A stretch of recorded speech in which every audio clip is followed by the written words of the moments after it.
Good morning, brothers and sisters. Wow. Merry Christmas. Well, you know it's Christmas when the Christmas carols come out, even in Swedish. How privileged are you, Nordic countries, to hear us sing Swedish Christmas songs? Um, yes. So, the sermon of today is True Love Matters. Yes, indeed.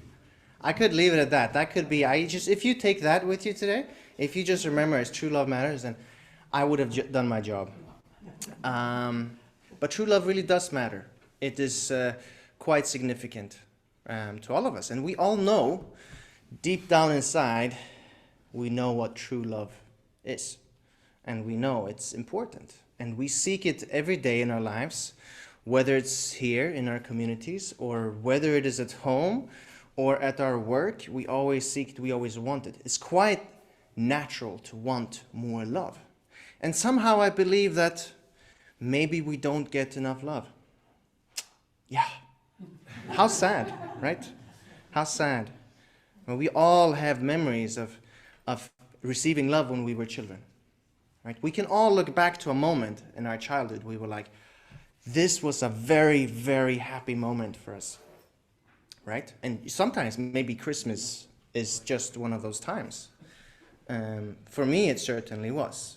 I have many, many memories growing up, and we had Christmas, right? And we would get gifts. I remember we always got, the biggest gift we got at my home was from our grandmother in Germany. She would, and then together with my parents, we would have one big gift, right? And felt lots of love from those moments, right? It's just precious. It's very, very precious. So, speaking of memories, what was true love for young Peter? Yeah, and this picture, it looks like, wow, what a cheeky boy, what a maybe happy boy. But I remember this picture specifically. It was the easy picture to find, and it looked funny.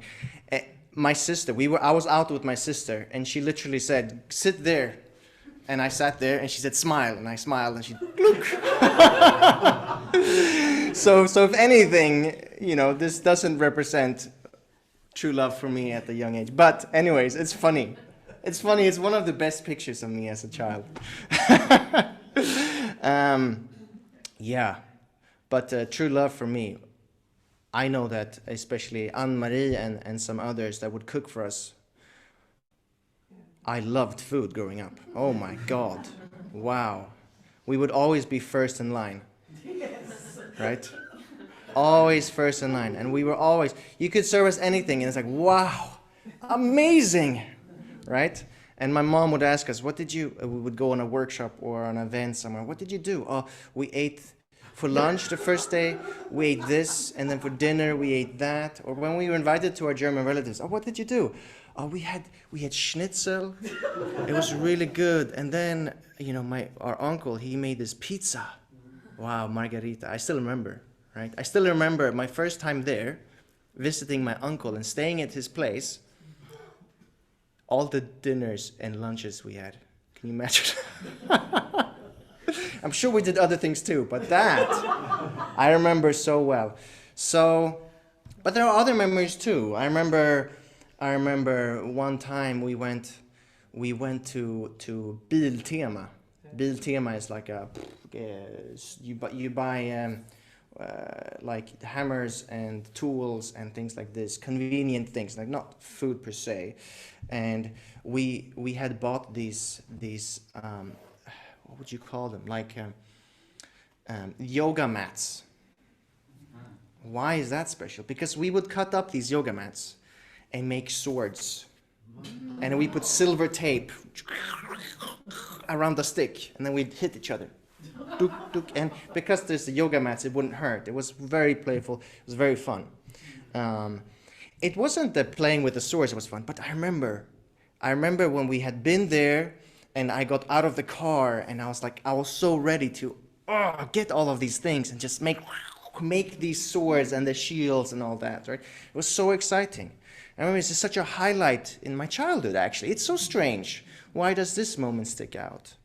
Right? Or perhaps it was, I remember when I was graduating from school. It wasn't the graduation itself, but it was riding my bicycle to school one last time, right? And the sun was shining. And I remember when if you're bicycling, you can stand on the pedals and you can go like this. And the sun was shining and this wind, and it was just like freedom somehow. And then the graduation and all that, and going on the truck and go driving around the town, that was okay, you know. And then, you know, the celebration was fun and all, but just that moment was really nice. But I would say young Peter might not have understood what real love was. I think that's safe to assume at this point, although food is love. That's a famous person said that once. So, the true love of God. What kind of being is God? He is the God of love. St. Paul said, "Nothing in all creation will ever be able to separate us from the love of God that is revealed in Christ Jesus our Lord." Even Jesus Christ would be nothing without God's love. This is why we value God's love above everything. God's love is the original source of life, the source of happiness, and the source of peace. Wow, profound, profound. So, and then I'd like to look at, so this was my childhood, right? And this is God's perspective. Now, what about this community? Are we special in some way? Do we have some kind of special true love? What do you guys think? Yeah. That's Maybe just 2-3 people said yes. All right. All right. Well, so we have some growing to do. But something that we do have, which is very significant. So we have very good teachings. We teach about true love. We teach about real love. We teach about loving each other and being one family, one global family. How about that? How about treating everyone you meet as your family member, right? Imagine you see a sibling or a uncle or aunt or a parent you haven't seen them in a month, right? And you see them, you're filled with love and joy, right? Imagine seeing everyone like that, right? You'd be hugging people all the time. Because some people you've never met. Imagine meeting a family member you've never met, right? No, so we have these amazing teachings. And so what we talk a lot about is unconditional love. Unconditional love. So what does unconditional love mean? And I actually was searching. I was searching through True Father, Sun Myung Moon's teachings about unconditional love. And his definitions are like way out there. It's even hard to grasp sometimes. He's like the universe and everyone and the providence. And it's like, okay, how do I relate that to little me, right? But unconditional love is really love that's not conditional. So that means we love someone despite of what they do. True Father does say that we don't have to love everything. So if I have a brother or a sister or a good friend and they do something that is not good, I don't have to love that action, but I do have to love that individual. And that is something that we perhaps need to be better at. I want to challenge everyone in here to really love everyone around you despite of what they do. You don't have to agree with what everyone does. Otherwise, you'd go crazy, right? Right? My mom was laughing. It's true. She would go crazy if she loved me despite of everything, right? Yeah, my shirt is poorly ironed. She doesn't love that. I can tell you that. Oh boy, she gave me a hard time. In the beginning, when I gave sermons, every time, why is your shirt not ironed? And I'd be like, it is. And it's like, one side was ironed and the other was. Yeah. So it was ironed, it just wasn't completely ironed. So we don't have to love everything about someone. So we have to ask ourselves, why is it special? Why do we come here, right? If we have these great teachings, so if I asked Anne-Marie, for example, I like Anne-Marie because she's always going to tell me the truth. Anne-Marie, why are you here today? I'm putting you on the spot here. Because on Sunday I have to go to church. On Sunday you have to go to church. I love to meet people here. You love to meet people here? If I don't go to church, I feel empty. Ah, she feels empty if she doesn't go to church. I like that answer. Well, I don't like that you feel empty if you don't come here, but I like that we fill you up with love, perhaps, right? What about this? I'll challenge you again, Anne-Marie. I'm putting you on the spot here. You don't mind. Why did you join many years ago? Because I want the exciting life. You want an exciting life. Ooh. And life was not with God. Life was not exciting before. No. Yeah. So it was something about the teachings and the place here that made life exciting. Yeah, but with God. Because before I didn't know God. Yeah. So. When I knew God, then life became exciting. Right. So she's saying she knew God here, and then life got exciting. Yes. Quite right. Quite right. Why am I here? Why am I still here? Me personally, I feel a lot of love too. There's a part of me though that came to church many times because I felt like I had to, because it was my duty, because I knew this truth that we have, and that was pushing me to come here. How can I know what I know and then not come to church, right? How can I know what I know and not invest in the providence, right? But we have to remember that there's knowledge and then there's love. And sometimes, because our knowledge is so great, honestly, we have so many amazing teachings. Sometimes I felt like our love didn't meet our knowledge. And there's a disconnect. And the truth is that love is the greatest thing.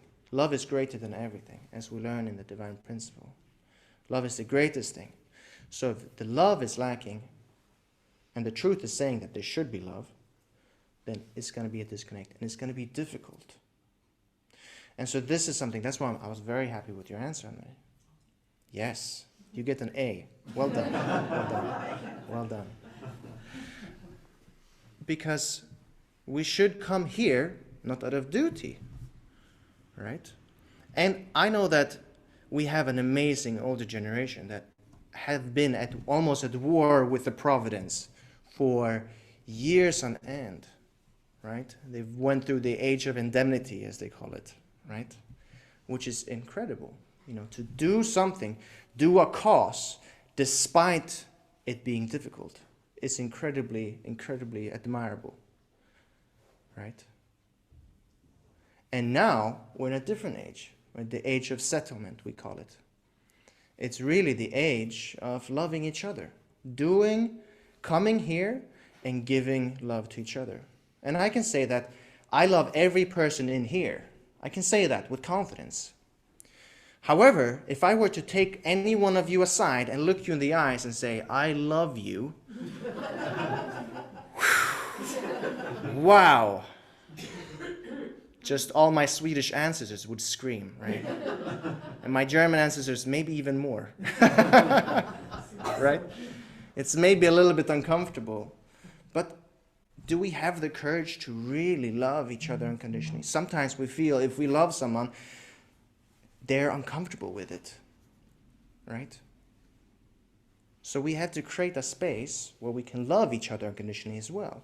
Do we allow each other to love each other? There's a lot of love in that sentence. Do we love each other? Do we allow each other to love each other? Anyways, it is very important. And go back to this point of unconditional love is very important. Why? Because when we feel unconditional love, we really don't want to let go of it. And I know that many of you here have felt unconditional love, and that's maybe why you're here today. I felt a lot of unconditional love. There was one point where I had a broken blessing. And this was very difficult for me and for my mother as well, right? But at the time when I was in Korea and I just gotten blessed, and I told my mother I wanted to break the blessing. She loved me despite of the knowledge that she knew that how sad it is for me to break the blessing, right? To break something so precious. In that moment, she transcended her ideological beliefs to love me unconditionally. She didn't have to love my actions, but she loved me as an individual. And the same thing when I came back after that. I thought I couldn't come to church. I thought I couldn't come here because somehow I would be judged. But in reality, I wasn't. People loved me for who I was, not for my actions, perhaps. And that is unconditional love. And that's not spoken, but it was an understanding and very nurturing love. And I know that I've spoken to some members recently. They've gone through very, very difficult things. I spoke to Liliana after Hans passed away. And she understood true love and unconditional love when something incredibly difficult happens. Then you understand. Then you understand what true love is. Because love is very important when it's difficult. When life is easy, life is easy. When life is difficult, that's when we need love more than any time else.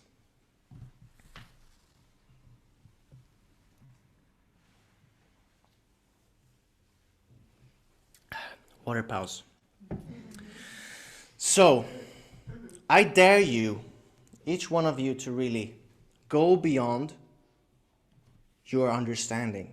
Go beyond your ideology. Go beyond your knowledge and wisdom and try to love people despite of their negative actions and their negative characters or whatever. Love people despite it being difficult. Love them because it's difficult.